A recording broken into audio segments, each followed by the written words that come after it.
দুবাইয়ের লাইসেন্সকে সবাই বলে সোনার হরিণ। দেখেন তো কোথায় আসলাম, শারজা ট্যাক্সিতে। কারণ বাংলাদেশি হয়ে সব জায়গাতে ব্যর্থ, সোনার সোনার হরিণ পাইয়াও কোনো লাভ নাই। এটা সামান্য একটা আইডি কার্ড হয়ে মানি ব্যাগে পড়ে আছে আজকে 2 বছর। প্রায় 25-26টা জায়গায় অলরেডি আমার ইন্টারভিউ দেওয়া হয়ে গেছে 2 বছরের ভিতরে। একমাত্র ভিসার প্রবলেমের কারণে হচ্ছে না। শেষমেশ একটা চান্স ছিল যে কি,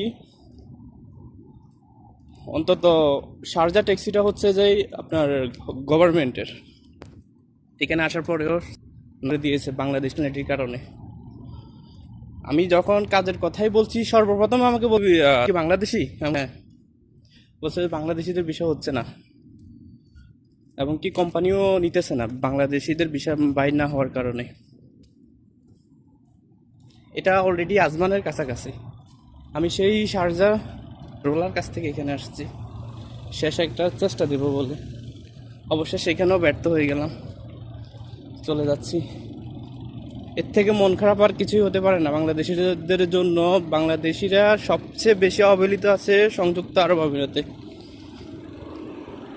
সবচেয়ে বেশি অবহেলিত। তো